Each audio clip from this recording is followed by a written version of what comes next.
नमः छात्रमित्राणि। कैसे हो सब? ठीक हो?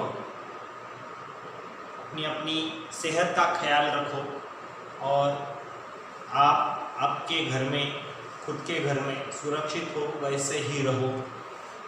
अपने घर से बाहर ना निकलो कि जिस वजह से आपको और आपके फैमिली को भी अच्छा महसूस हो सके।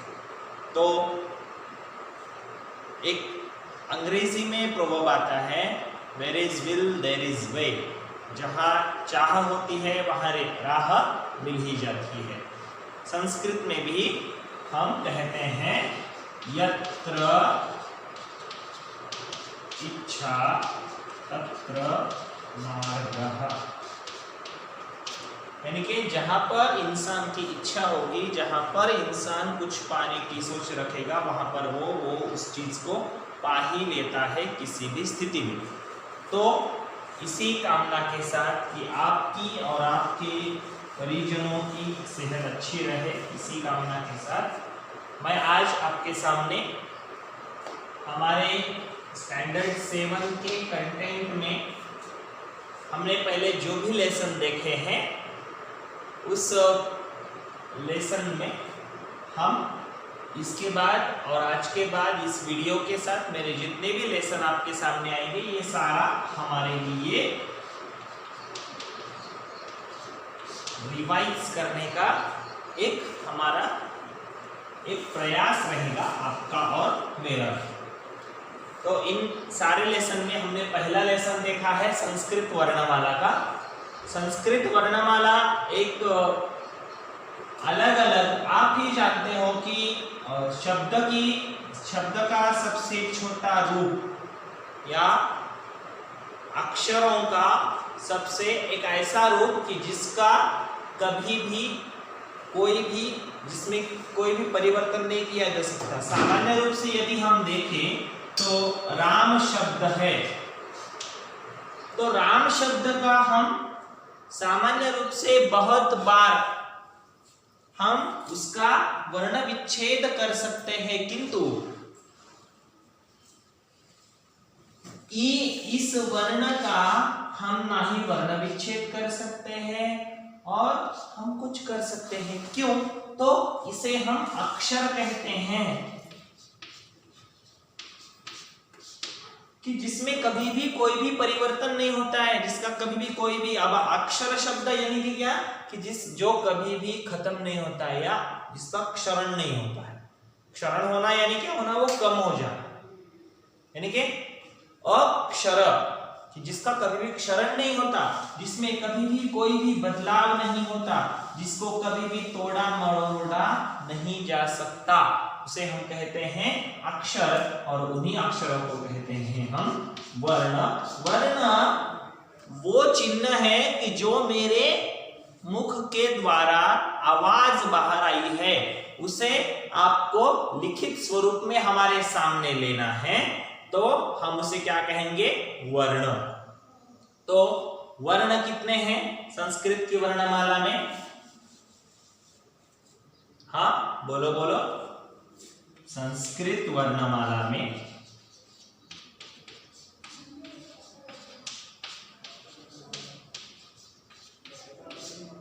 यस कितने वर्ण हैं? 46। इसमें स्वर कितने हैं?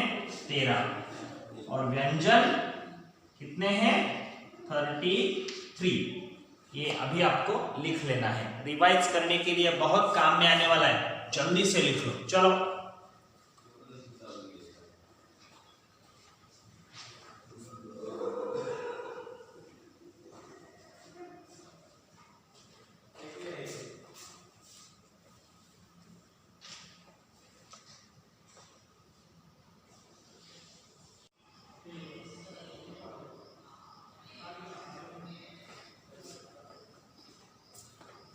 हाँ, तो स्टूडेंट्स आपको जो भी लिखने को बोला था आपने वो लिख लिया है, कोई बात नहीं। तो एक चीज आप सबसे कहनी है कि वर्ण यानी क्या, तो मुख से निकली जो भी ध्वनि है उसे जब हम चिन्हित करते हैं तब हम उन्हें कहते हैं वर्ण।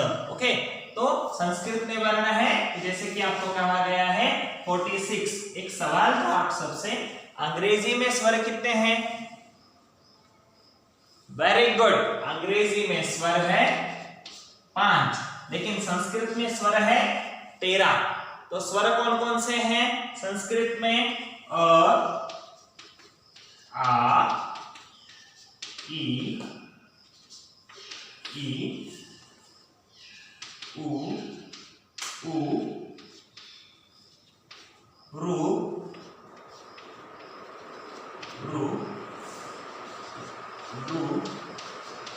ए, आई, ओ और औ। ये हो गए 13 स्वर संस्कृत के। तो ये लिख लो जल्दी से, और इन्हें लिखने के बाद मैं आपको बोलता हूं कि आगे क्या करना है। लिख लो जल्दी से।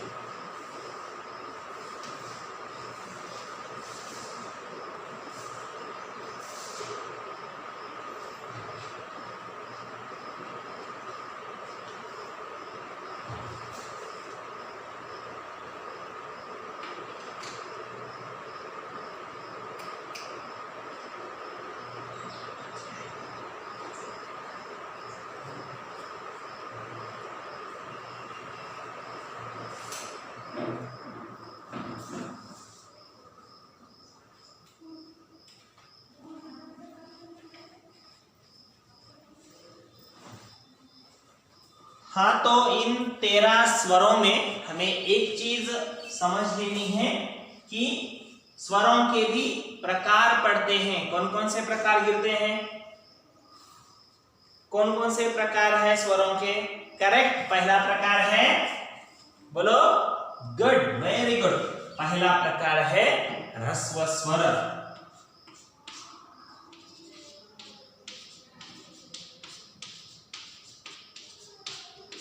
ह्रस्व स्वर कौन कौन से हैं? वेरी गुड, अ, ई, उ, रू और लृ। 5 है। कौन कौन से हैं? अ, ई, उ, रू और लृ। ओके, कि जिनका उच्चारण करने में हमें एक ही मात्रा का समय लगता है, हम उन्हें कहते हैं ह्रस्व स्वर। ह्रस्व स्वर कौन कौन से हैं? अ, ई, उ, रू और लृ। 5, अ, ई, उ, रू और लृ। ठीक है, बाद में आते हैं, कौन से स्वर आते हैं? वेरी गुड, बाद में आते हैं दीर्घ स्वर। ठीक है स्टूडेंट्स, तो दीर्घ स्वर कौन कौन से हैं? बोलो बोलो बोलो बोलो बोलो बोलो, जल्दी बोलो। पढ़ रहे हो क्या? पढ़ो पढ़ो पढ़ो। हाँ, एकदम सही कहा। आ, ई, उ और रू।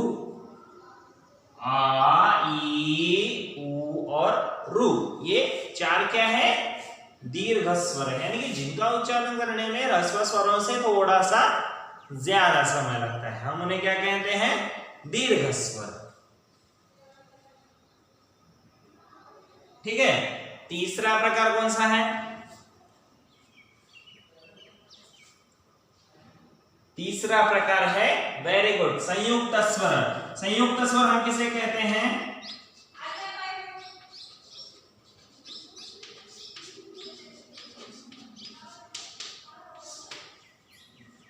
संयुक्त स्वर हम किसे कहते हैं? बोलो। संयुक्त स्वर हम उन स्वरों को कहते हैं कि जब हम 2 स्वरों को जोड़कर एक नया स्वर बनाते हैं। तो कैसे बनते हैं ये स्वर? कौन कहेगा मुझे? उससे पहले आपको ह्रस्व स्वर और दीर्घ स्वर अभी लिख लेने हैं, पहले लिख लो। चलो, नोटबुक्स निकालो, पेन निकालो। मैं आपको बहुत सारी चीजें आज लिखने को दे रहा हूं, पहले लिख लो, बाद में आगे देखेंगे। ओके,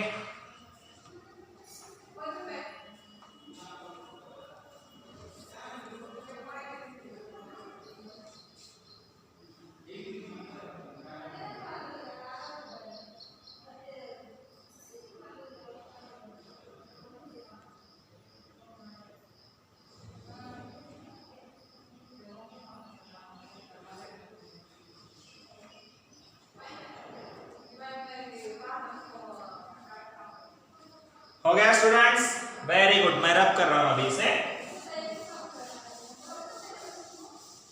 संयुक्त स्वर हम उन स्वरों को कहते हैं कि जब हम दो स्वरों को एक जगह पर जोड़ देते हैं तब वो बनता है कौन सा स्वर? वेरी गुड, संयुक्त स्वर।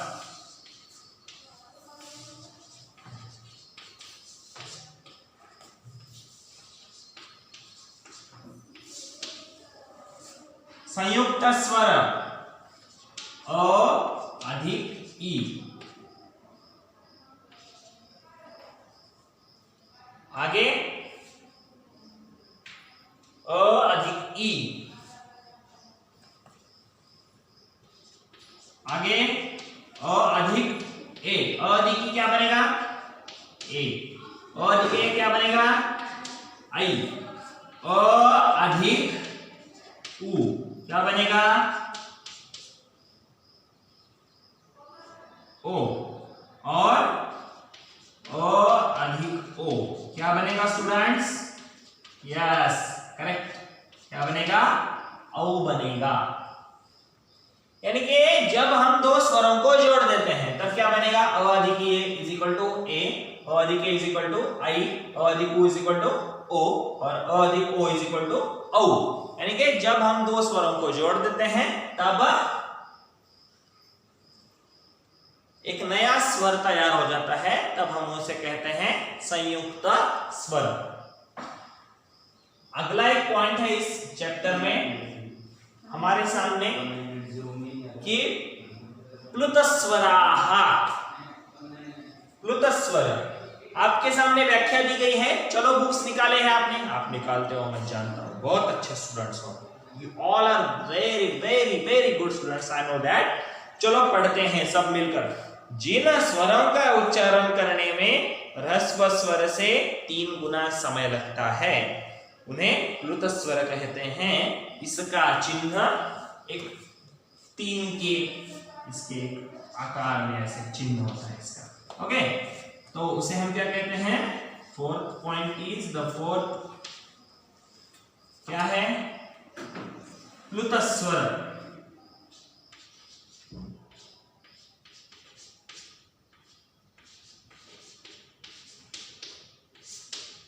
यानी कि ओ ई ओ।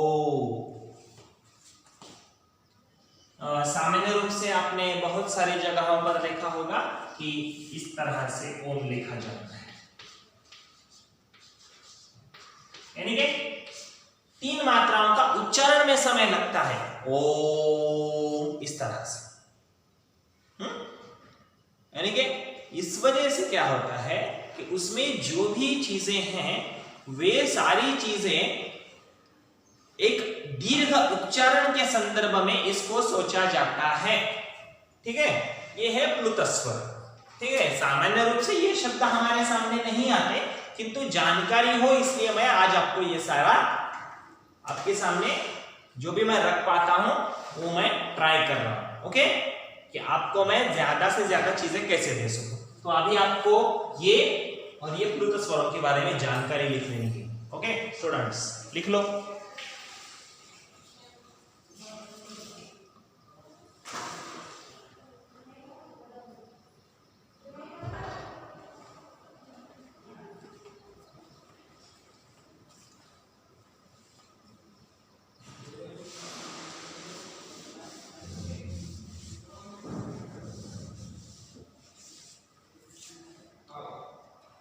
वैसे तो सभी के पास मेरा कांटेक्ट नंबर है, फिर भी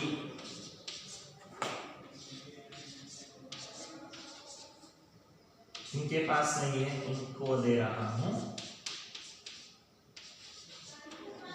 ओके, ये कांटेक्ट नंबर इसलिए दिया है यहाँ पे आपको कि आपको क्या करना है, आपको कोई भी प्रॉब्लम हो आपकी स्टडी के बारे में, सिर्फ स्टडी के बारे में, तो आप मुझे कांटेक्ट कर सकते हो और अपने अपने डाउट्स पूछ सकते हो, केवल और केवल वैलिड डाउट्स ही पूछने के। और एक बात, वीडियोज आपके सामने अभी जो भी आ रहे हैं मैं स्ट्रिक्टली आपको इंस्ट्रक्शन इसलिए दे रहा हूं क्यों तो मेरे वीडियोज आप देख नहीं रहे हो ठीक तरह से, आपको एक बार में समझ में आएगा। ये प्लीज अपने दिमाग से ये चीज निकाल दो, किसी को भी समझ में नहीं आता, मुझे भी नहीं आता, किसी को भी नहीं। तो क्या करना है हमें, एक टाइम वीडियो देखने के बाद, 2 टाइम वीडियो देखने के बाद, अभी तो ये सारे रिवीजन के लेसन हैं। ओके स्टूडेंट्स, तो 1 बार 2 बार और 3 बार देखने के बाद ही आपको फिर भी डाउट हो तभी आपको कांटेक्ट करना है, तब तक नहीं। ओके, इसके बारे में यदि आप ट्राई करेंगे तो क्या होगा, उसमें आपको फायदा जरूर होगा, आप देखकर समझ सकते हो। क्यों, तो इस पैंडेमिक सिचुएशन में हमें सब कुछ मिलकर ही करना है। तो ठीक है, at the end of lesson, revision lesson, हमने आज देखा कि वर्णों की माला को, वर्णों के समूह को ही हम वर्णमाला कहते हैं। और अ आ इ ई उ ऊ रू रू ए आई ओ औ, ये क्या है, संस्कृत के 13 स्वर है। इसमें अ ई उ रू और रू क्या है, वेरी गुड, क्या है ये, ह्रस्व स्वर है, दीर्घ स्वर आ ई उ और रू है। इसके बाद संयुक्त स्वर ए आई ओ औ, अ ई मिला के ए, अ ए मिला के आई, अ उ मिला के ओ और अ ओ मिलाकर औ, वेरी गुड। और अंत में लुत स्वर की जिनका उच्चारण करने में जरा सा ज्यादा समय लगता है, हम उन्हें कहते हैं लुत स्वर। तो आज के पाठ में इतना ही। वीडियोज बार बार देखिए कि जिसके वजह से आपको अच्छा संस्कृत का नॉलेज हो सके। तो ये सारी चीजें लिखकर मुझे वर्कशीट के साथ आपको सेंड करनी है। ओके, थैंक यू, धन्यवादाः, पुनर्मिलामः, जय हिंद।